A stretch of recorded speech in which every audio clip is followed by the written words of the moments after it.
Welcome back to the Simply Endo podcast. We've got a super guest tonight, one I'm very, very excited about talking to. Obviously here with my partner in crime, Dave Baker. And tonight we're speaking to Mike Turner, one of the Simply Endo tutors. Obviously some of you all know him very, very well for your guys. He mainly does a Wednesday and Thursday. Some of you that mainly do Monday, Tuesdays, you may not have come across him.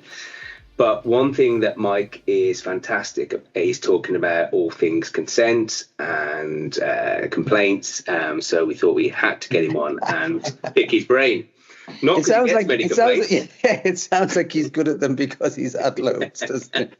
Oh, no, I have had loads. He's great with complaints. Good evening. Good How are you? to see you, Mike. Yeah, you? Yeah, all good.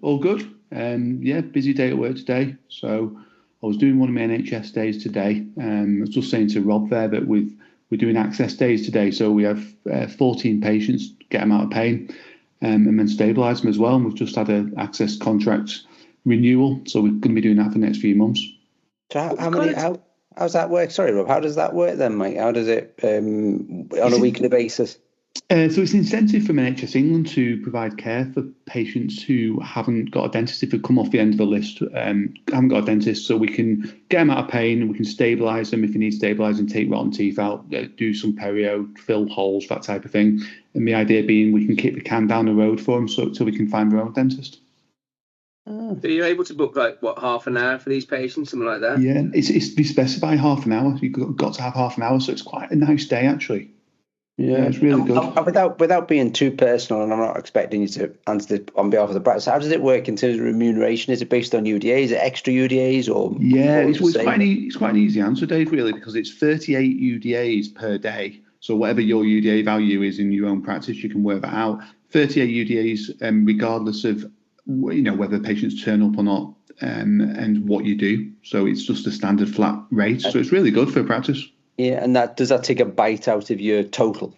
Yeah. Because we would, and you can substitute in our area, you can substitute up to 20% of your contract for this access scheme. Right. Okay. So it's a big bite. Yeah. So are you doing lots of extractions and bits then? Yeah, tons. Open teeth. Bit of endo mixed in, extractions. So I do that a couple of days a week. Do referral endo a couple of days a week, and then teach review. Fine fellas 1 or 2 days a week. Fantastic. Yeah, I'm not very good at taking out teeth. Are you, Rob? No, there's a reason I do endo. So, Mike, if you just wind it back a little bit. So, where do you qualify from? I qualified in 2000 from Liverpool. I was actually at uni with Dave, and I think about 4 years above.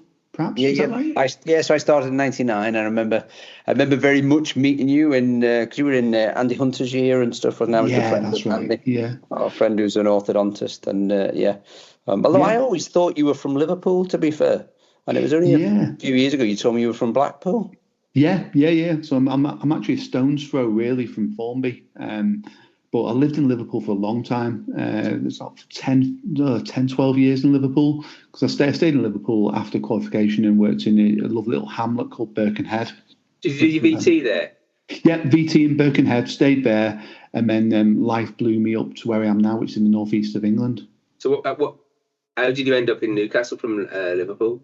Oh, I met a girl. Same old story. Ended up in the northeast and stayed up there. It's really nice. But it's a bit of a trek down to Formby to teach. But it's a nice drive. Yeah, go across the middle of the country. It's a really nice drive.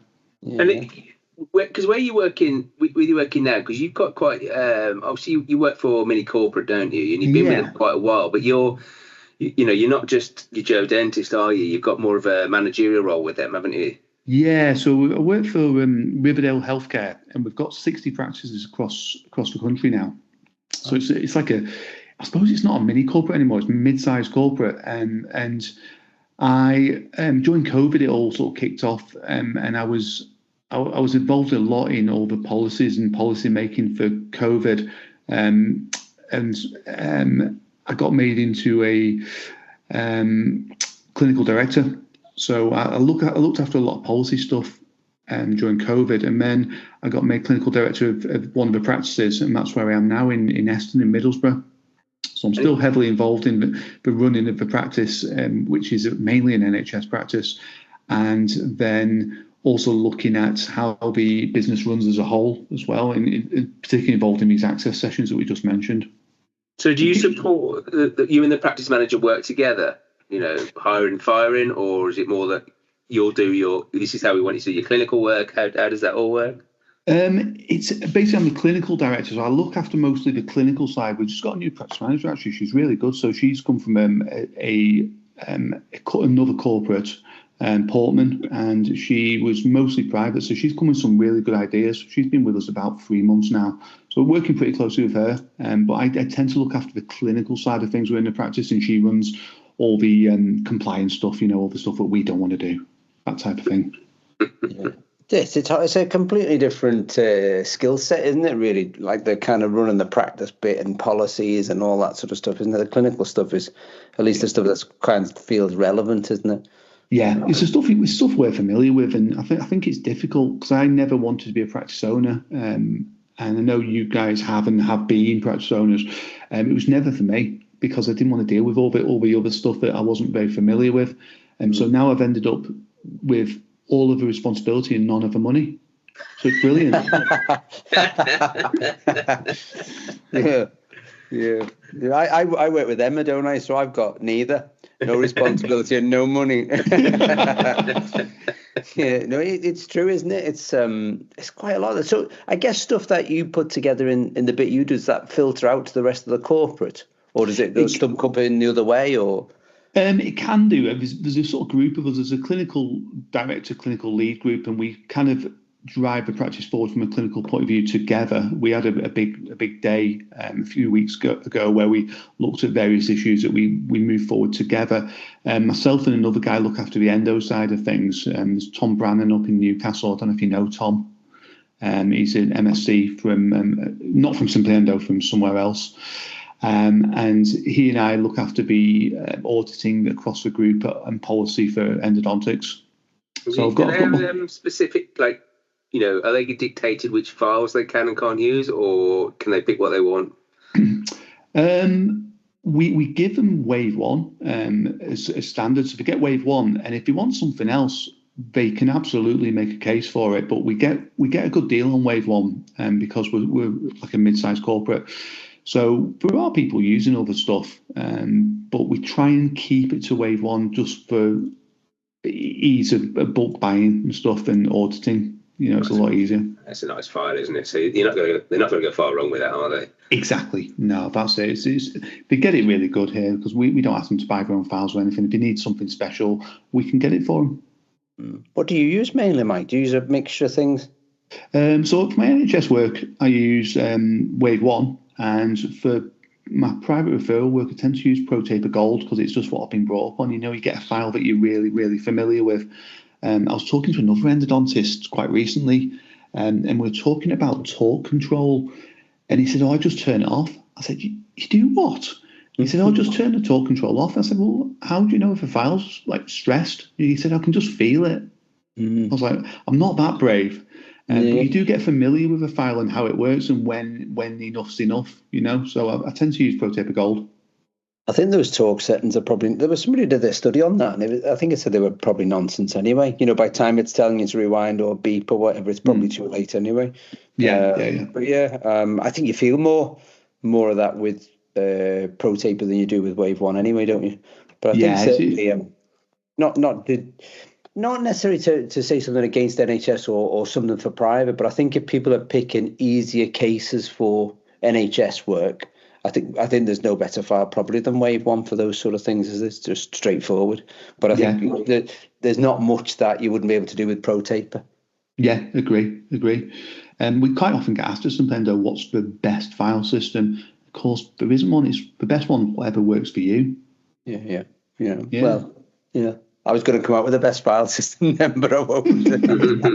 Well, how did you end up doing that? So time-wise with Simply Endo, you were doing Simply Endo when it was back in Altrincham, wasn't it?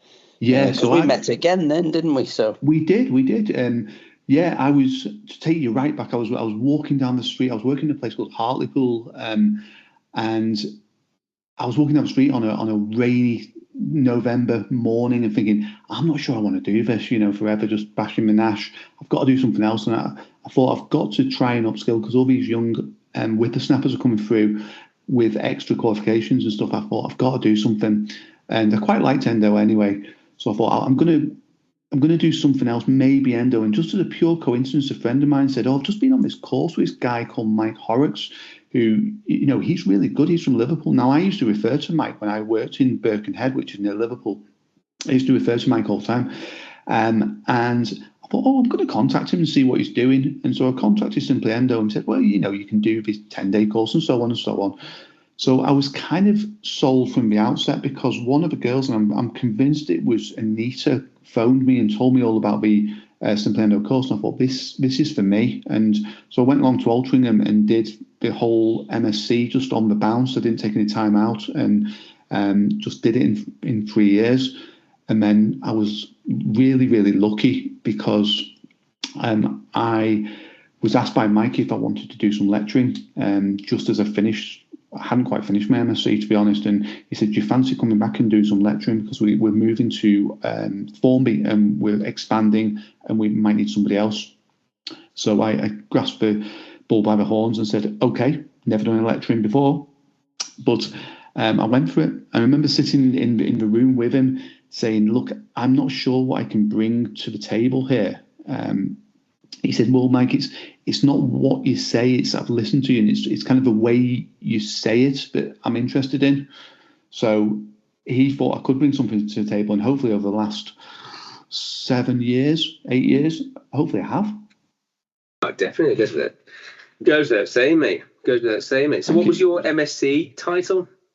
My dissertation was a questionnaire study on whether people in the northeast of England, whether dentists used rubber dam and what irrigant they used and how, whether they used a side venting needle, and whether they knew how far the needle was in the canal. So it's all about that. And I didn't do any of this survey monkey nonsense. I did it properly by sending out questionnaires by pigeon mail. Did it properly, so no bias, certainly not much. And spent several months sort of writing that up. Because I bet the stats was fun and all that, wasn't it? Well, that's the other thing. I got an A level in stats, so I was able to reach back into that, and a lot of it felt quite familiar. So I had to do a bit of revision, but I was able to, along with one of our other lecturers who was working a lot then, David Blaine, I was able to do the stats with him. But because of my background in stats, I found it okay. But I always say to students, the medical stats, don't worry about them too much, because if you know anything about maths, you can learn it quite quickly. And Mike Horrocks does this brilliant bit in his webinars on stats, medical stats, and what tests to use. So it's very, very straightforward. Okay. It's funny, actually. I was always grateful as well, Mike, because I'd and I sometimes tease and I joke, and it is just meant in humour, that there's a photograph of you in one of the tutor rooms, isn't there, when you were doing the programme? Yes. And I always tease the students that I'm in the background teaching the day. Yes. So I do make a point of saying, look, Big Dave taught Big Mike. So, but I think what I was grateful when I started teaching at Simply Endo, I found it very a bit imposter syndrome. We talk about this a lot, but I was so grateful when there was a friendly face. So I was glad when you were on the course and we'd message backwards and forwards with bits and bobs, and you were kind enough to ask me for help with bits of questions and things, and I was grateful to just try and answer it because it was helpful for me. So it was great that you did the program, and it's certainly brilliant that you come on and taught on the course as well. Because like Rob says, really good asset to the team and good fun. Thanks very much. No, that's great. Do we move on to what we want? Oh, sorry, go on. No, I think we were both going to say the same thing. I think we were going to say the same thing about moving on to what we were going to talk to you about. Yeah. Rob's going to say, where did this interest, is that what you would ask, Rob? Where does this interest kind of come from? This interest on all things related to kind of consent and so on. Where does that all come from? I don't know. I think part of me is a frustrated lawyer. I think when I did my A-levels, I was either going to be a lawyer or a doctor, actually, and I changed mine at the last minute because I went to do some work. Did you get the A-levels? When I got my A results, I changed mine. I did some work experience with my sister, who's a doctor. She was a frontline doctor in the NHS, and I thought, well, that's definitely not for me. And my mother sister said, why don't you do dentistry? I thought, oh, I'll give that a whirl. But part of me was going to be a lawyer. So the whole idea about consent and case law and stuff like that, it always really appealed to me, and it's something I've kind of kept abreast of throughout my career. So I don't think I'm any sort of authority, but I do have an interest in it. So how do you keep abreast of it? What are you reading? What are you looking at? Well, a lot of the stuff that we're going to sort of go on and talk a little bit about is quite well publicised in the dental press. And one of the big things that we're going to talk about is Montgomery law and the Montgomery ruling, and how it's probably, although it's well publicised, it wasn't well publicised enough, and a lot of people don't know about it. And the publicity it had is probably a little bit wrong, which we'll go on to see. Yeah. Because I'm going to put you guys on the spot a little bit and ask you what you think about certain aspects of Montgomery consent. Hang on a minute here now. Yeah. Well, I didn't tell you. I don't think we signed up to that's this. the end of the podcast. Yeah. Well, until next time. Because when those that have heard me do day 10, it's a bit of a roller coaster with consent in terms of we talk about Montgomery and we'll see why it's very, very scary. And then we'll bring you out of the darkness, out of the dungeon, into the light, and show you why perhaps it's not as scary as we think, and there's case law to support it. So where's this started then, Mike? Where's this? I'm vaguely familiar with Montgomery. I mean, don't forget, this is where it's quite funny. We all do the 10-day program and stuff, and we probably all teach it slightly differently, don't we? And you have to be a little bit careful that your own kind of opinions and attitudes don't sway people a certain way. So where's this Montgomery thing originally come from? What's the background to that then? So to talk about Montgomery, we're just going to talk briefly about one of the more important cases in case law to do with consent, which was Bolam versus Freehan. And you'll be familiar with the Bolam law and the Bolam test. So what I'm going to do, if you'll indulge me, is I'm just going to quickly read through the Bolam law and what the actual what the judge said in the Bolam case, to give you an idea of where we were, because it's important to know where we were to see where we're at now. So if you just bear with me, I'm going to just read this out. So the judge said in the Bolam case, the background to the Bolam case was this guy who had mental health problems, and the treatment at the time was to strap people down and electrocute them to make them better, okay? Which seems obviously very, very wrong now. But that was a treatment that was done at the time. And this guy, Bolam, who was in London, he was a patient. When they electrocuted him, they didn't actually use any restraints for him, and he ended up breaking part of his pelvis. He took the hospital to court and said this shouldn't have happened, and I should have been restrained. The hospital went to the High Court and said, well, basically, because no one else restrains our patients or their patients when they're doing this type of procedure, we think that we shouldn't have either. The judge gave the following ruling, and I'm just going to read it verbatim because it's really interesting. I myself would prefer to put it this way, but he is not guilty of negligence if he has acted in accordance with a practice accepted as proper by a responsible body of medical men skilled in that particular art. Now, notice it talks about men and he being the pronoun, because in those days, this is back to 1957, there wasn't a huge amount of females in medicine and dentistry at that point. So it goes on to say, I do not feel there is much difference in sense. It is just a different way of expressing the same thought. Putting it the other way around, a man is not negligent if he's acting in accordance with such a practice merely because there is a body of opinion who would take a contrary view. At the same time, that does not mean that a medical man can obstinately and pig-headedly carry on with the same old technique if it has been proved to be contrary to what is really substantially the whole of informed medical opinion. Otherwise, you might get men today saying, I do not believe in anaesthetics. I do not believe in antiseptics. I'm going to continue to do my surgery in the way it was done in the 18th century. That clearly could be wrong. So what it's saying in essence is, if you act in accordance with a group of people who do the same thing, then you're not negligent. And that's where the Boland law comes from. And that was basically good law for the last, oh, goodness me, 50 odd years. And so when I was at dental school, we still learned about the Boland ruling and what Boland law is. But when you're looking at a case, and particularly when you're talking about what you'd say to the patients and what risk you'd explain the same risks as anyone would under similar circumstances. So it's very much a paternalistic view that the dentist or the doctor would decide what they thought was the right treatment and the right options and the right risk to discuss. If that makes sense? Okay. Yeah. Yeah.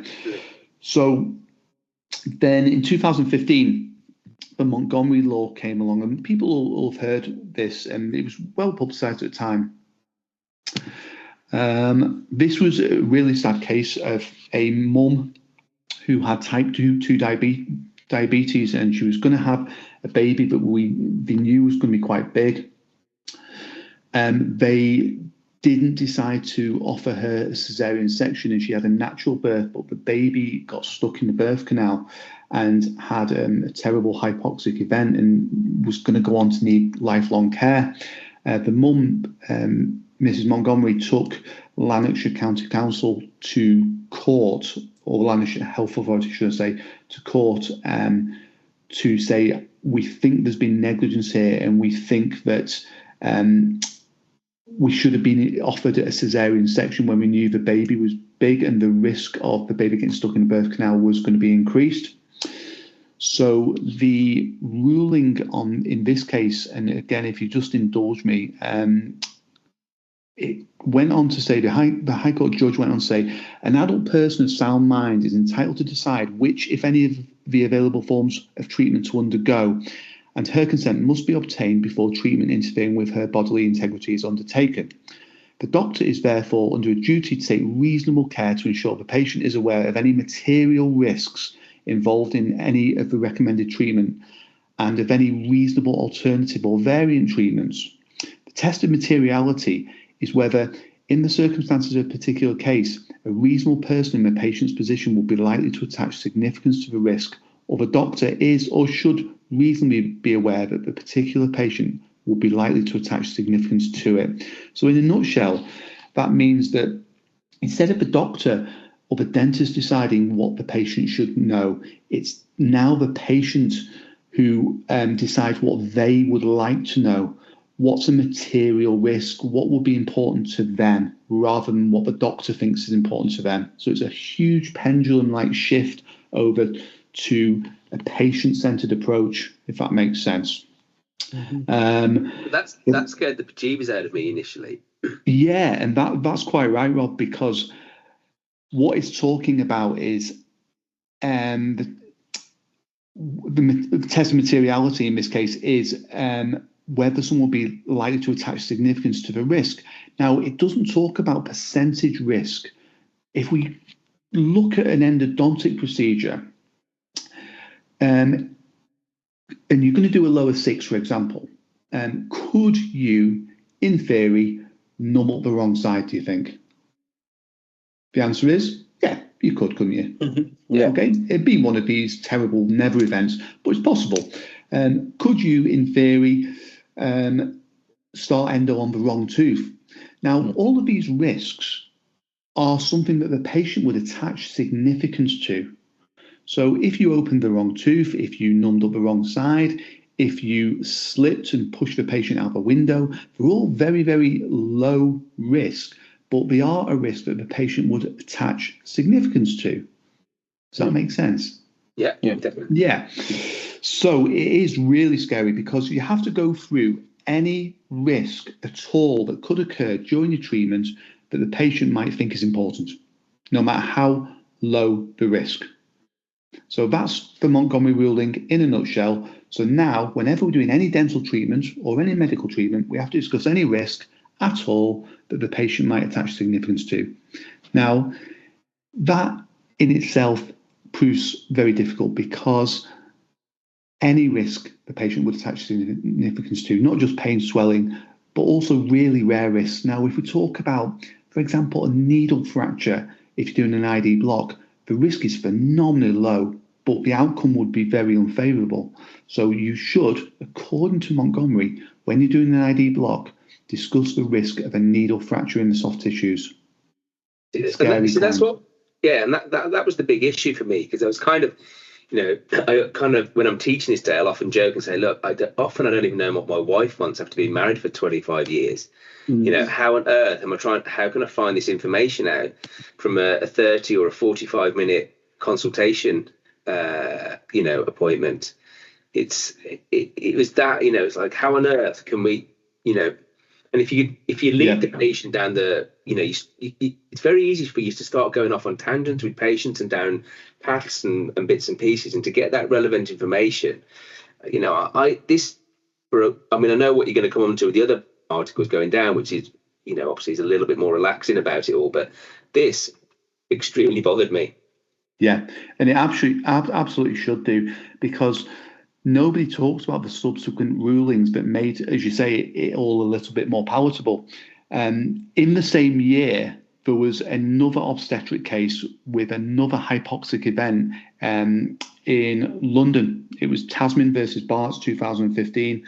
And it was actually a 14-year-old female that took Barts Hospital to the High Court, saying that she'd had a hypoxic event and she now needed lifelong care. The High Court judge in this case held, and there's not a big amount of reading here, but held that it wasn't a material risk what had happened to her, because the hypoxic event, which was actually the umbilical cord in this particular case getting wrapped around this patient's neck, was the chances of that happening in this particular case were less than 1 in 1,000. Now, the important thing here was the High Court judge said this was theoretical, negligible, or background, and therefore he preferred to formulate the risk as being, quote, too low to be material, and the claim failed. So the High Court judge in this case said, if something is very, very low risk and unlikely to happen, then it's not something that we need to be discussing, particularly with the patient. It's quite interesting, that, isn't it? So things like potentially taking out an upper 7 and fracturing the tuberosity, you could argue is a material risk. But obviously your idea of, obviously it'd be doing a lower, then if you do an ID block, fracturing the needle is not. So maybe according to that, you wouldn't have to explain that. Because, I mean, you could explain, you could be there all bloody day, couldn't you? Just Precisely. Talking about all the possible theoretical things that could go wrong, and all the possible and theoretical things that you think they would want to know about that could go wrong. And this is it. And this is why the Tasman versus Barts case was so important, because they were saying, whilst you have to tell a patient everything that could go wrong, you draw the line at things that are really rare, and you would only discuss things that would occur in your hands greater than 1 in 1,000. So it leaves you a problem of working out, well, what could occur greater than 1 in 1,000? And those are the things that we really need to be talking to our patients about. And I'm going to bore you a little bit more before we go into a general chit chat with one more case that was discussing, again on the back of Montgomery. Montgomery talked about patients have to be given all alternatives, all reasonable alternatives to their treatment. Now, imagine a case where you're going to be doing endodontic treatment, or it's an option, and the patient has a grade 2 mobile tooth. Is endodontic treatment an option in this case? The answer is yes, it is. But the tooth is grade 2 mobile. So is it a sensible choice? Perhaps not. But according to Montgomery, you should give the patient the option of root canal treatment on a grade mobile tooth, because it is an option. Does that make sense? Yeah. Yeah. So the next case I'm going to mention is from very recently, 2023, and it's McCulloch versus Forth Valley Health Board, another one from Scotland. And it was this guy who had pericarditis, and he went into hospital, and the consultant cardiologist said, treated him, but he died.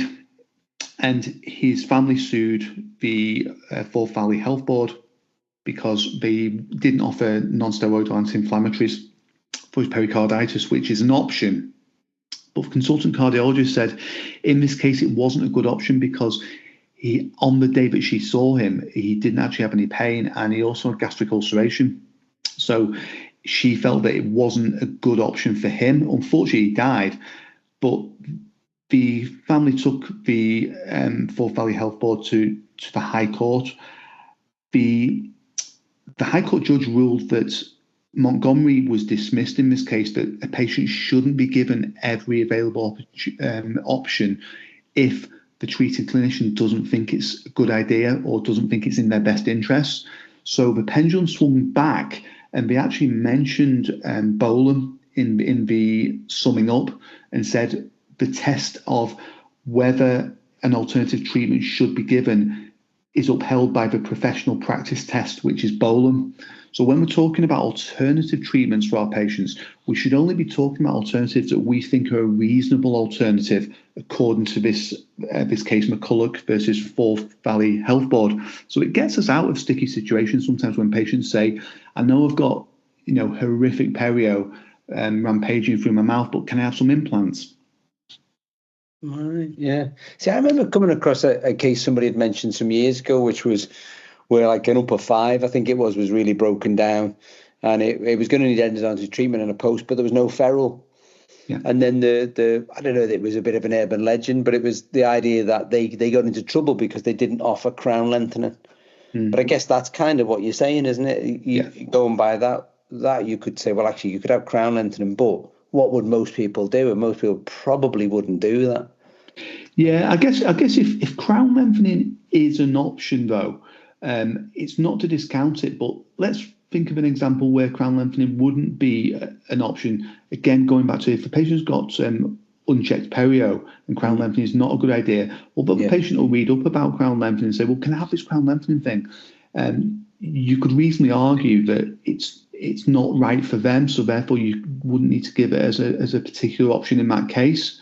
I think the summing up, I have to talk about this case law. Summing up is that we should explain all material risks of the procedure to a patient, but all material risks that could occur greater than 1 in 1,000. And we do need to discuss alternatives, but only the ones that we as dentists think are appropriate for that particular patient. And it's all about note keeping, isn't it? Everything's got to be recorded in the notes. And this is it. And this is where a lot of cases, complaints and stuff like that, that's where a lot of cases come and succeed because the notes aren't very good. But the way I talk about cases is, because a question I get asked a lot is, well, what risks do you discuss when you're doing an endodontic treatment? And I like to break it into 3, and they're the risks that are general to dentistry. So if we're talking about, say, a lower 7, we're going to do endo on a lower 7, talk about risks that are general to dentistry, like, you could get some pain or swelling or infection afterwards, and that's the same as if you have a filling or a tooth out. And then I move on to general risks of root canal treatment. Now, general risks of root canal treatment might include fractured files. They might include failure of the treatment. They might include a perforation, perhaps, or extrusion of material through the apical constriction. And then I move on to more specific risks to that particular case. Now, if the lower 7 is close or apparently close to the ID canal, I talk about, look, if some material is extruded, it could be more important in your particular case as opposed to any other case, because this tooth might be sat right on the ID canal, and that could lead to further problems that would be much more severe than if we were doing your lower 3. So that's how I break it down, and that's how I think about giving the risks to the patient in 3 ways: general risks of dentistry, general risks of RCT, and specific risks to a particular case. Can I ask, Mike, then, what do you do for, obviously you mentioned fractured files and pushing stuff out the end, but what do you do with the hypochlorite thing? Because for me, it's something that, again, we'll talk in a minute maybe about consent forms and letters and stuff, but for me, it's something that I'll explain in a letter I send to the patient. But, if I say, you get some irritation of the soft tissues of hypochlorite accidents, you look at some of the pictures of hypochlorite accidents where they're absolutely horrific. And it's almost like, how do you explain that to a patient without totally putting them off? Should we be showing them a photograph of it? Or do we just sort of dull it over that it's just a bit of irritation? What do you do, and what would you recommend? Yeah, because just before you answer that, because was going to kind of cover, similar thing as well. Just, obviously you've got to be careful not to put the patient off. Yeah, this is it. I mean, I've got kind of my strategy, but I'd be really interested to see what yours is. Well, this is something I learned from Mike Horrocks, actually, our guru. He was talking once about fractured files, and we was talking about this 1 in 1,000 thing that case law supports. And he said, well, I think I've done a few thousand endos, and I've only ever fractured a couple of files. So he said, in my hands, in a particular case, a file fracture, I don't mention it because I don't think it's a risk. And whether he knew it or not, I'm sure he did, because he's very good at this type of thing particularly. He was almost quoting case law and saying, if it's less than 1 in 1,000, it's probably not something I'm going to mention. Now, coming back to your question about hypochlorite accidents, those horrific pictures we see, how often are the three of us who I'll wager have done way more than 1,000 endos between us, how many times have we had a situation like that? Probably none. Well, I know none because I know you both. So I generally say something like that. If in your hands you think it's going to be less than 1 in 1,000, then maybe don't mention it in that way that you can potentially get a severe reaction. Whenever we do endo, a little bit of hypochlorite is going to come through and you could get some irritation, but that's covered by general post-operative pain. I think where I labour it a little bit more is if you've got a particular case where you think there might be a hypochlorite extrusion, like if you're suspecting an open apex, then you might be more cautious with your consent to the patient about hypochlorite extrusion. But of course, we shouldn't just be mentioning hypochlorite extrusions. It should be extrusion of anything, because calcium hydroxide is blooming nasty stuff, and you don't want to get that out the end of the route either. So I think people concentrate on hypochlorite, which would not be a good day at the office, of course, but other things can cause irritation and problems too. And we've seen those terrible cases in the literature about calcium hydroxide. So I discuss extrusion of any material that could cause irritation or problems. But Rob's absolutely right. If you talk to a patient in too much detail about something that's less than 1 in 1,000, you're just going to end up scaring him off, and you'll never do any endodontics. So you have to mention it. But I think you have to be careful what you say. Give me enough information to make an informed decision, but it's not necessary to scare a patient, because it's almost definitely not going to happen. Yeah, because I kind of come at it from my bringing the success rates. So Mr. Jones, I'm giving you 70% success rate over 10 years, but I now need to talk to you about the 30% of things that that could be an issue. So I try because you end up spending more time talking about the nasty stuff than the good stuff, don't you? Because it's just, it's just inevitable, isn't it? But I try and quantify it as in, right, I'm going to spend next 5-10 minutes talking about this small percentage. Yeah, and you're absolutely right too, because I think there was some recently, I think the GDC or someone from the GDC mentioned, if you're talking about your 70% success rate for Mr. Jones, you then specifically have to mention that because of 70% success rate, there's also, therefore, a 30% failure rate. And this is something the GDC were quite keen that we should point out to our patients. Now, I don't know about you, but a lot of my patients are smart enough to work out that if it's 70% success rate, that 30% is going to be a failure rate. And it's just discussing what that looks like, because it's a very common question I get. What does failure look like?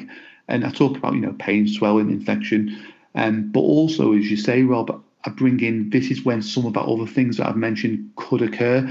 If there's a perforation because of this reason, or that's a very thin root and we're going to have to do a re-endo. If there's a perforation, that's part of the 30% failure rate, but I need to be specific about what might happen.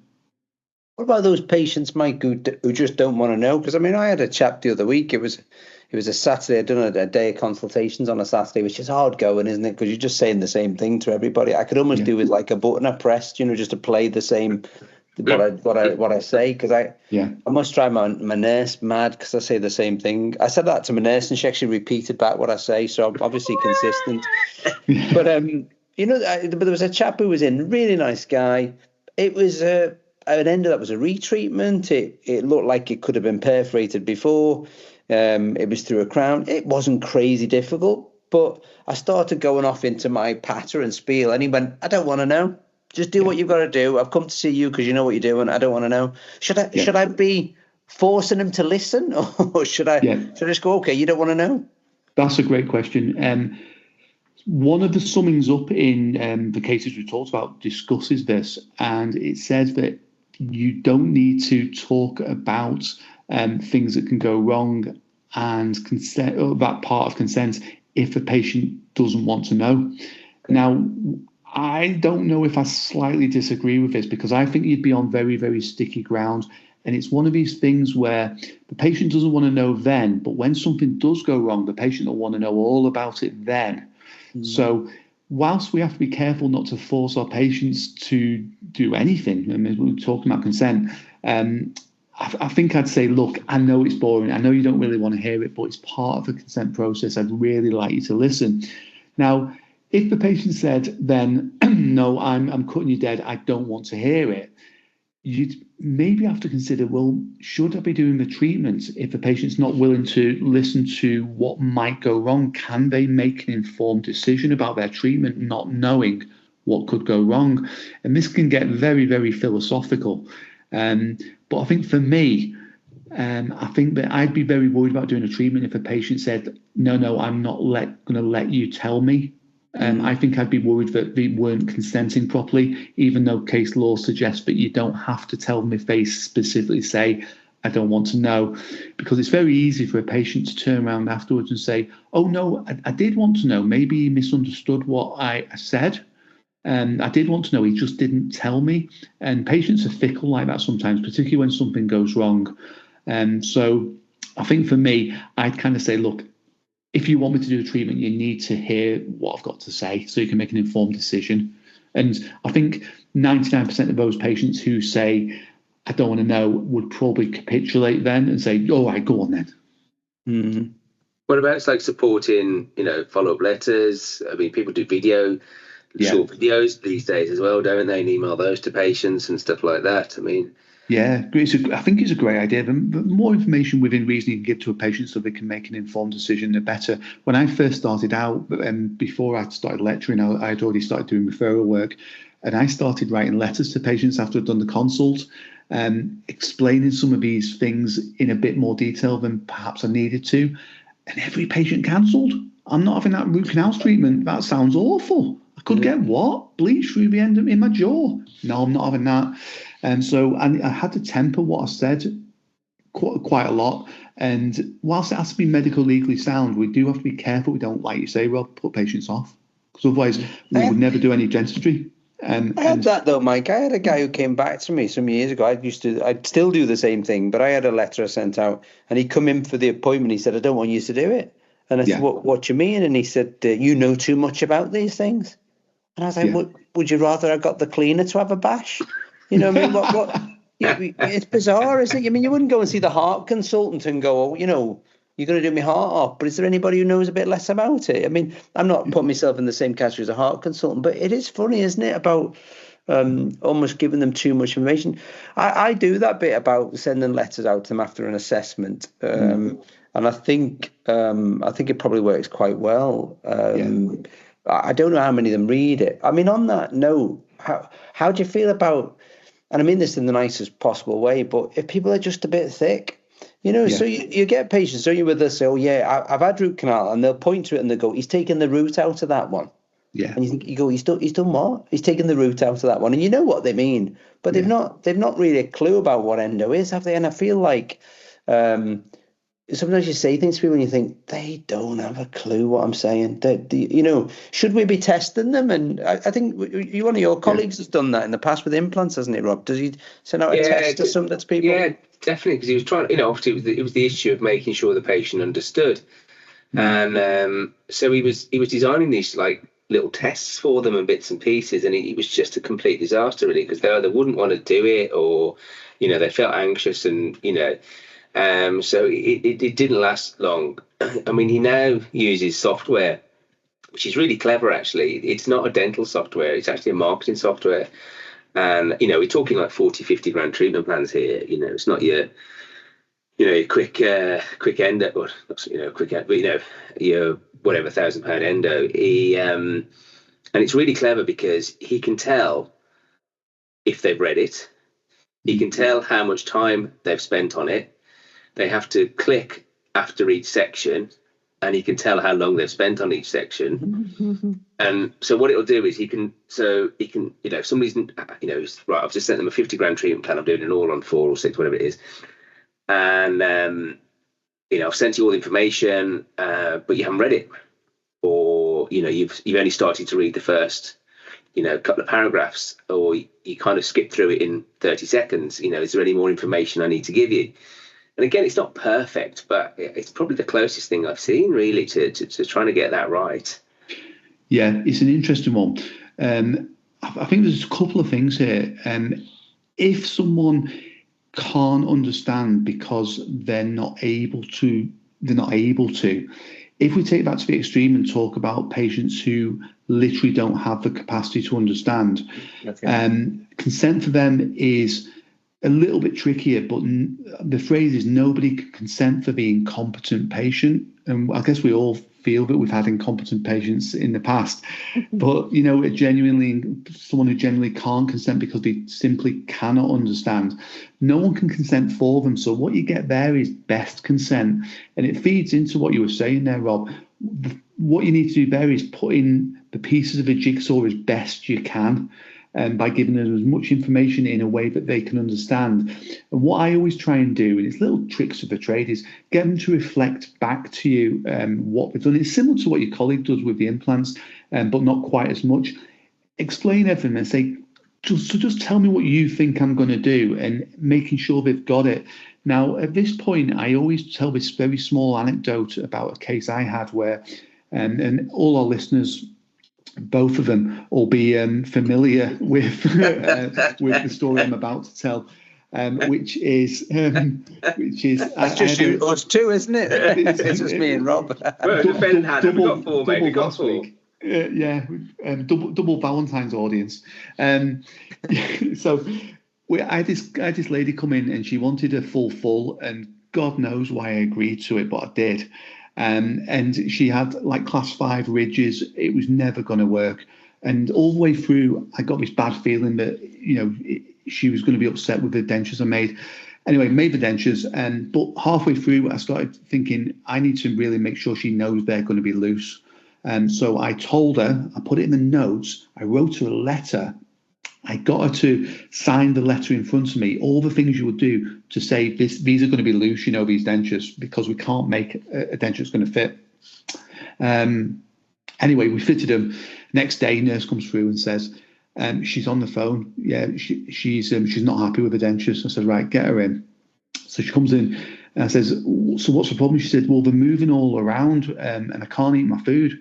And I said, well, we talked about them being loose on every occasion, and you got this letter, and I got my letter out and showed her and said, look, you signed this saying you understood they were going to be loose, et cetera, et cetera.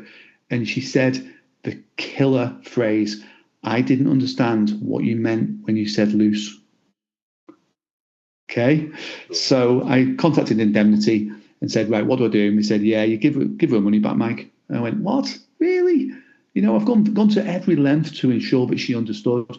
And they said, if it came to it, there's no real way that you're going to be able to prove that she understood. And that's the difficulty that we have. Because how do you prove somebody understands? And the answer is you can't. You can go to the nth degree like Rob's colleague did, but at the end of the day, all the patient has to say really is, I didn't understand the words that the dentist said. And that's the difficulty we have. All we can do is put the piece of the jigsaw in place to try and show that we've given enough information in the right way so that a patient can understand. And the more information we have, or the better we do it, the more difficult it is for a patient to argue that they didn't understand, but ultimately they might still be able to argue it. So that kind of comes on nicely to a point about consent forms then. Yeah. So, again, I've got my thoughts and opinions and reasons, because I actually do consent forms. And I don't. And the reason I do a consent form is when I give the patient the consent form, the vast majority of them go, oh, okay, because in their mind they feel like they're taking ownership of it. Some of the patients do, and I know they don't. And I know in a court of law it would get pulled apart, etc., etc. But for me, they'll go, "Oh my God," and then they'll say, "Oh, can you just tell me about that again?" And it just stimulates. So a bit more conversation. But what's your views on it, or what do you do them? Do you not do them? I didn't do because again, an endodontist of someone we all know said to me once, I don't do consent forms. I was like, what, really? And he said, no, consent it's like a fluffy cloud around a patient's head. It's very nebulous consent, and I knew what he meant. So I didn't do them, but I've started doing them because I think it's more evidence that you've at least had a conversation with a patient about some of these aspects that we're talking about, risks, alternatives. It gives a further piece of a jigsaw that the patient has had the information passed over. Whether they've understood it or not is a different argument, but I think it goes some way to show that you've had the conversation. It's saved me on a couple of occasions. Another quick story. I gave a patient a 60% prognosis. The treatment didn't work. He came back in and said, "I just want my money back." And I said, "Well, why do you think you should have your money back?" "Because the treatment didn't work. And I'm a plumber, and if my drain leaks, then I give him money back." I said, "Well, it's not that simple, because we gave you a 60% prognosis, and we talked about 40% that it would fail, and you went in with your eyes open, and it's failed, unfortunately, but we knew it might do." And he said, "Well, I'm not sure I did understand that." And then I showed him the consent form that he'd signed with my 60% highlighted and underlined, and he went, "Yeah, fair enough." He was just trying it on. And for that reason alone, I think consent forms are perhaps a good idea, but they're not medical legally necessary. And not every endodontist like Dave uses them. We do have a consent form on the Simply Endo. I think is it on the website or in Learning Space? I think it's in the Learning Space, isn't it, for day 10? So there is a sample form that our Simply Endo delegates are welcome to use and change a little bit. And it goes over some of these aspects. So whilst it's not medical legally necessary, for me, I think it goes some way to show you've had a conversation. I mean, the fact that I don't have one is partly because I do send out letters and stuff explaining what they're doing. The letters are relatively tailored to the patient. Yeah. I think you're right. I think there's a certain number of patients who, if they did complain, there'd be a certain number of percentage that you would show them the form and they go, "Oh, right, I did know that. Sorry, they would go." Yeah. And we had a situation at the practice. I don't know if I told you about it, Mike, but I certainly told Rob about it. It's probably the most unpleasant thing I've had to deal with since being a dentist, which was essentially about a guy who'd had a filling done by one of the associates who then left. So left on good terms, left because he childcare issues and stuff, so he'd left on good terms. The patient had come back with a problem with his tooth, and I got dragged into it with being the principal and stuff.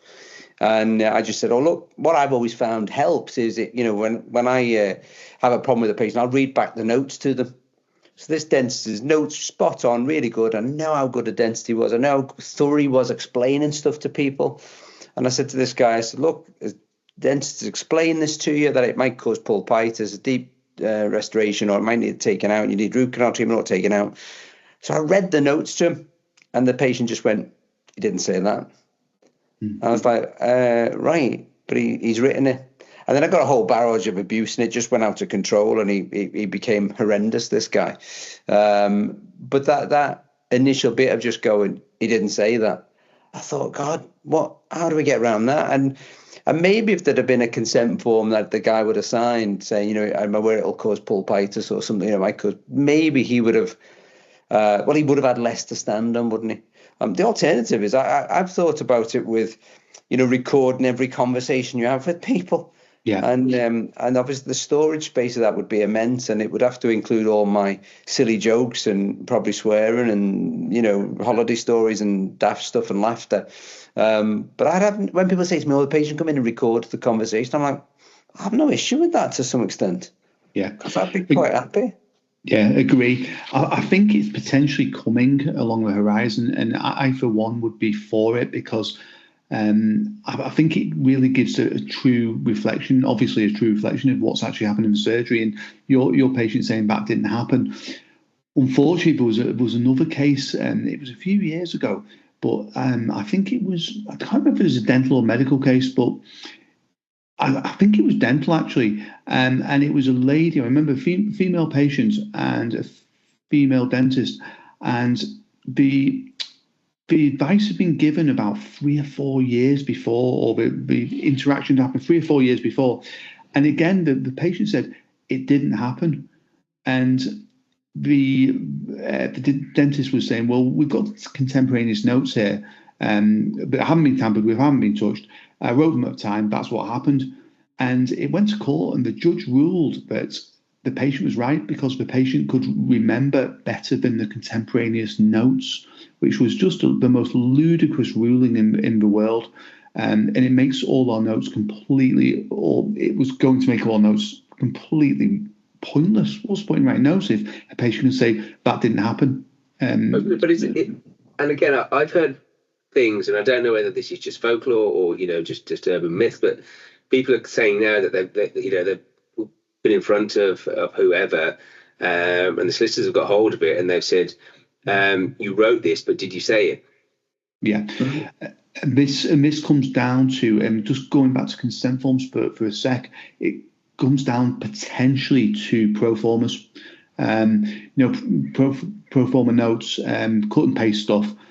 The issue there, and solicitors always try and pull something apart, of course, but it does lead us nicely into, if you're going to write notes and if you're going to use a cut and paste note, it's absolutely fine, but you've got to make sure that it's customizable, and so is your consent form has to be customizable as well. You can't just give everyone a standard consent form, because then the accusation could be, did you actually say all these things though? And if you can make it customizable, then you can go some way to showing that, yeah, it was customized to that patient and I did say all those things.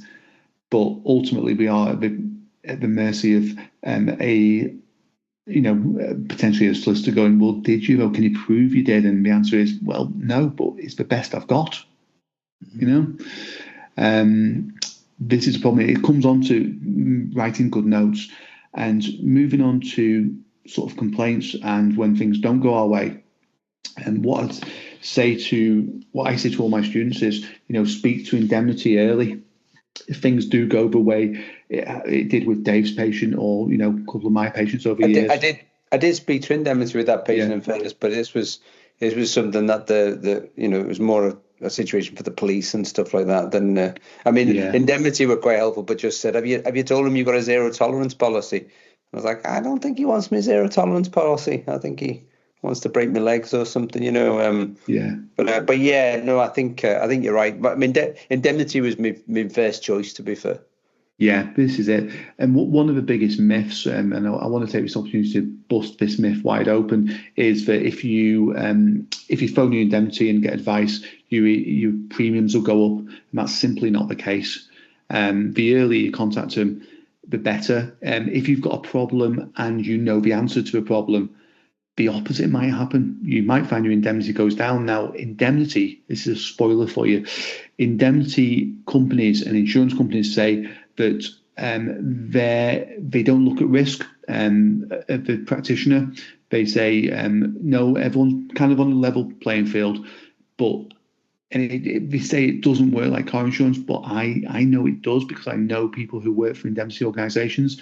And what I've been told by very good and very high authorities is that if you ring up an indemnity organisation and say, I took the wrong tooth out again, like I did last week, took the wrong tooth out again, you get a little red mark against you and you'll find your premiums go up. However, if you ring them up and say, I've got this problem, here's my proposed solution, and that solution is really sensible and the right way to go, you get a little green mark against you, and they'll look at you as a good, safe practitioner who's unlikely to get into trouble. And you might find your indemnity premiums actually either stay stable or perhaps even go down. And before we came online, we were talking about indemnity premiums. But I've noticed that my indemnity premiums have come down year on year because I ring dental protection every second day. I've got them on speed dial. I just ring them and just go, Is that you again, Mike? Yeah, it's me again. Wrong tooth again, was it? Yeah, I got wrong tooth again. But I like to get advice off them, even on things I think I know about, like consent and stuff, just to get a little bit of backup. And it's just strange that my premiums haven't gone up, even though I ring them quite a lot. And I've had that on really, really, really high authority that definitely is the case. So don't be scared to ring your indemnity if you're listening out there and there is a little bit of a problem. Ring them early, don't ring them late when it's all gone to hell. What about the other myth, Mike, that you talk about, which I was really fascinated by when I heard you talking about this, about the myth that your indemnity will not fight a case because it's cheaper to pay it out. Oh yeah, that's a great one. That you see it on the online forums all the time. Dentist does something that we all do. Something's gone slightly wrong. Dentist, or more, it's been an unpleasant outcome for a patient. The dentist hasn't done something wrong, but an unpleasant outcome for a patient, and the indemnity company roll over and pay out, even though the dentist has specifically done nothing wrong. The myth there is that dental indemnity companies will pay out because it's cheaper, they can't be bothered going to court, it's quicker, it's easier. The truth is that when the dentist has done nothing wrong, and the dentist has done nothing wrong, it's the notes that let the dentist down. They can't prove that what they've done is the right thing, and they haven't given all the options, and they haven't given the risks that we should give. And that's where it all falls down. Because even though the dentist hasn't done something wrong, if it goes to court, it'll get pulled apart. And I always give the example when I'm teaching of the sort of one big complaint I've had. We've all had them, but I had a big one. It was perio. And I spoke to the case advisor, this lady, and I sort of went on the phone and said, go on then, how much are you going to give my patient? And they said, oh, no, we're not going to pay out on this one. I said, what do you mean? She said, no, we're going to fight this one. I went, right, okay, they've lost an upper lateral. It's probably quite an easy payout. And she said, no, you've done everything right. You followed the guidelines. Your notes are really good. Nothing's been done wrong here. We've had a look through the notes, so we're going to fight it. And they did. And they won, because as soon as Dental Protection said, we're going to fight it, the other solicitor on the prosecution side, or whatever you call it, they just gave in, because they knew that everything had been done right and the notes were good. So it's all about keeping your notes good as far as you can. Yeah. Where I work in Hereford and stuff, and there's an aging population, and that the capacity thing does I get anxious about that. That is difficult, that though, isn't it, Mike? The capacity stuff. I mean, I used to go doing bits in nursing homes with a practice I used to work at. And I remember going in one nursing home, and this lady was so with it. Not what we were used to. And she told me this whole story about how she used to be a dental nurse and lived in London and all this. And I remember saying to the nurse, my nurse who I was with, I remember saying to her, what's she doing in here? She's so switched on. And then I realised, because this lady then repeated the whole story to me again. Yeah. And again. And then I thought, oh, right, that's why she's in here. But I guess assessing people's capacity is difficult, isn't it? It's really difficult. And it all comes down to doing the very best thing you can do for a patient at all times. And it's like one of the GDC tenements. It's doing the right thing for the patient. So no one can consent for the incompetent patient. They can only consent for themselves. And assessing capacity is really, really difficult. And at the end of the day, we're dentists. We're not geriatric doctors, and we can only do what we can do. And I always say to students, just act in the patient's best interest at all time. And if you have got someone whose consent might be a bit questionable, because have they got capacity? What I always tend to do is get another dentist involved, so that two of us would have a look at a patient and say, well, look, this tooth does need to come out, and we both countersign the notes and say we both think it needs to come out, so it's not just one person's opinion. Again, it's just going a little bit towards has everything been done to get the best consent we can. And in cases of older patients, I always try and involve, who do you live with, who looks after you, or your daughter, well, do you want to invite them in as well? can we maybe give them a ring and talk to them about what's going on? But it's very, very difficult because you don't always know that someone hasn't got capacity, as you described. Mm-hmm. And the opposite of that, then, Mike, we were talking about elderly. What about the younger ones? So the that awkward age of kind of, I don't know, teenager, 13 to, this idea of being Gillick competent, we just talked about, didn't we? But people mature in different ways, and what do you feel about that? This is it. I mean, Gillick competence it comes from the case of another Scottish case, actually. Young Miss Gillick went to the doctor for the oral contraceptive pill when she was 15, I think, and the doctor gave her, even though 16 is the legal age of consent for medical and dental treatment. Mum went bananas. It went to the High Court, and the High Court ruled, well, Miss Gillick, the 15-year-old, was able to give consent for the treatment because she understood the pros and cons. Now, that became Gillick competence. And the difficulty is, I've heard a lot of people say, someone can be Gillick competent and you've got to be 14. There's no lower age limit for Gillick competence. But I'd always say it's a very tricky one because it's very easy to disprove Gillick competence. So you've got your 14-year-old who's going to have a filling, a routine filling, I should add, not under emergency circumstances, because that's something different. But they can say, yes, I understand the pros and cons, I understand the risks, but then in the next breath, they might not be able to. So it's very easy to disprove Gillick competence. So I always say to colleagues and students, always try and get parental consent, even if you think maybe the patient is Gillick competent, but they can understand all the pros and cons and risks, etc., alternatives. But what was I going to say then? Emergency consent. Sorry. I've just written down emergency, so I'm glad you said that. The other thing that people perhaps don't always understand is, if a patient avulses a tooth and they're 10 years old and they come in with a grandparent who can't give parental consent, obviously because they're not a parent, can you treat? The answer is yes, you absolutely can. You can use emergency consent, which is acting in a child's best interest to stop things getting worse. You don't need consent for that. If it's taking out a tooth when a patient has a swelling, you don't need parental consent because it's obvious that the situation is going to get much worse. But once again, I would involve a second dentist to come and countersign the note, say, yeah, we definitely think this is the right thing to stop the kid having an airway embarrassment or to reimplant a tooth, something like that.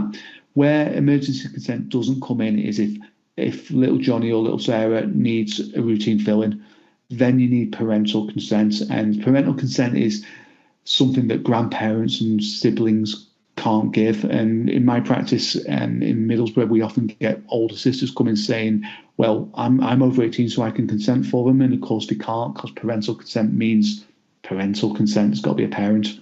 And so again, maybe a daft question, but who is that? So we've got mum, dad, or stepdad, stepmum. I don't know.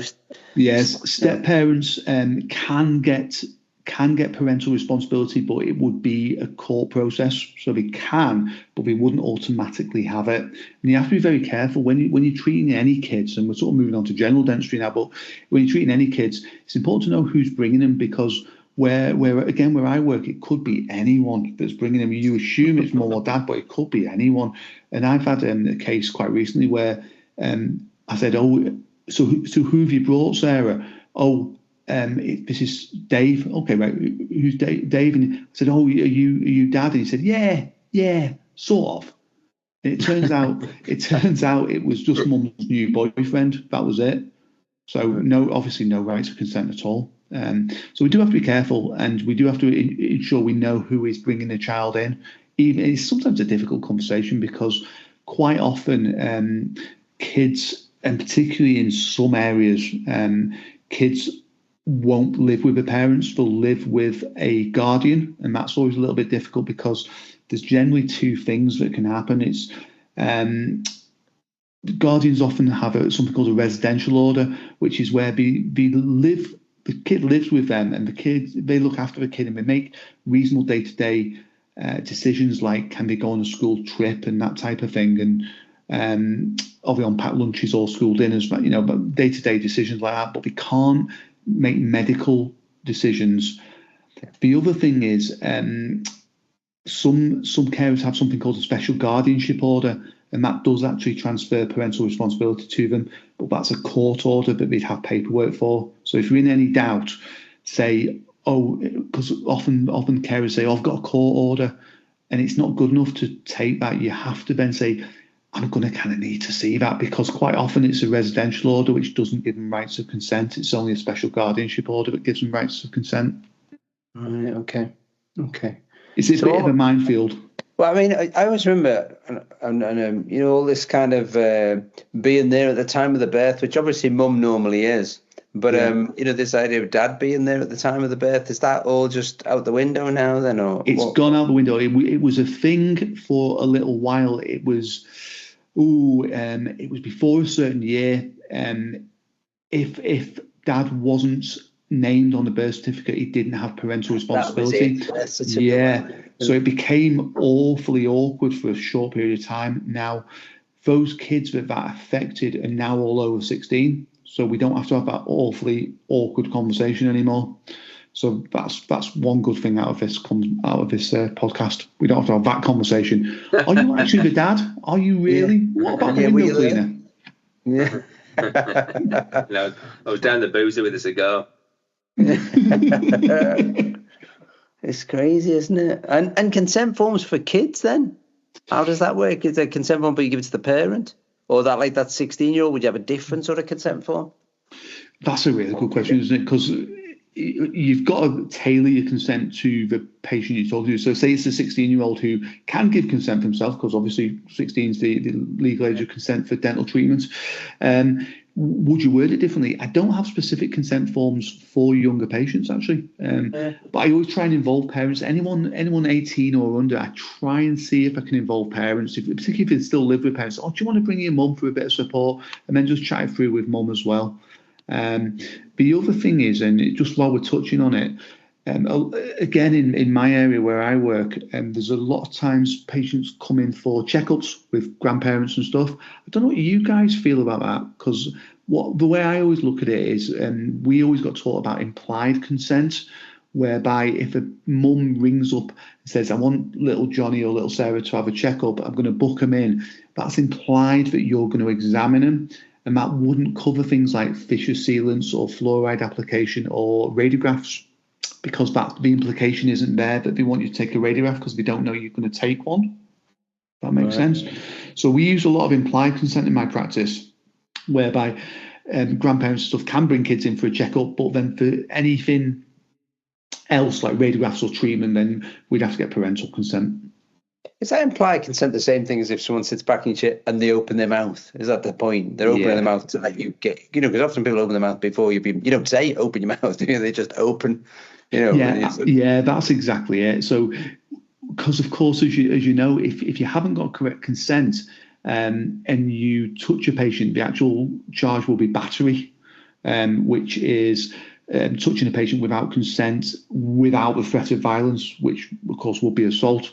So it's actually battery. So the implied thing is absolutely right. So when a patient comes in, sits in the chair, opens his mouth, they're implying that they want you to examine him, and then you say, right, you need a fill-in, and then they say, yeah, I'll have the fill-in. The problem is, of course, patients don't often come in and sit on the chair. They often sit in the other chair in the corner of the room and go, hello. yeah.